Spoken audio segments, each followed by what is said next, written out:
Gujarat science સિટીમાં વિશ્વ wetland દિવસની ઉજવણી.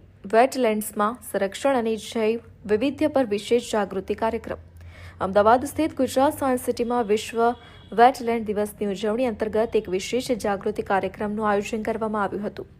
આ કાર્યક્રમનું મુખ્ય ઉદ્દેશ્ય વેટલેન્ડ્સનું પર્યાવરણીય સંતુલનમાં મહત્વ, જળ સંરક્ષણ, પૂર નિયંત્રણ અને સમૃદ્ધ જૈવ વૈવિધ્યના સંરક્ષણ વિશે વિદ્યાર્થીઓ અને મુલાકાતીઓને માહિતગાર કરવાનો હતો.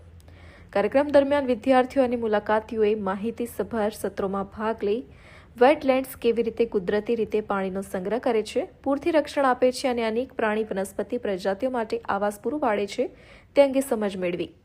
આ અવસરે ફાઉન્ડેશન ફોર ઇકોલોજીકલ વેલફેરના સ્થાપક નિર્દેશક ડોક્ટર કેતન ટાટુએ વેટલેન્ડ્સના મહત્વ પર વિસ્તૃત માર્ગદર્શન આપ્યું. કુમાર, હું એસવી સર્વ વિદ્યાલય હાઈસ્કૂલ કડીમાંથી આવું છું. આજે અમે સાયન્સ સિટીની વિઝિટમાં આવ્યા હતા.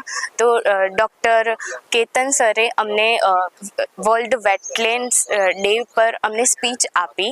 એમને અમને સમજાવ્યું કે વેટલેન્ડ્સ એટલે કે જળ પ્લાવિત ક્ષેત્ર એટલે શું. તેમણે અમને જણાવ્યું કે જળ પ્લાવિત ક્ષેત્ર એટલે કે જ્યાં વોટર બોડીઝ હોય, વેટલેન્ડ્સ હોય, તેને વેટલેન્ડ્સ કહે છે. વેટલેન્ડ્સનો ઉપયોગ પણ માનવ જીવન માટે ખૂબ જ જરૂરી છે.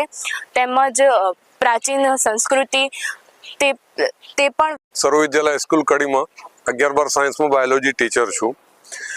2003થી સાયન્સ સિટીમાં નિયમિત રીતે હું વિઝિટ કરું છું. 2026 સુધીનો નાતો છે. આજના વેટલેન્ડ ડે માટે ખાટુ સરે જે અમને માહિતી આપી, અમારા બાળકો એ વસ્તુથી ખૂબ પ્રભાવિત છે. અને એક વાત મને ગૌરવ છે કે રામસર એ શબ્દ સનાતનીઓ માટે બહુ ગૌરવવંતી વાત છે. અને સરે જે જલપ્લવિત વિસ્તાર માટેની જે અમને માહિતી આપી, બાળકો એનાથી ખૂબ પ્રભાવિત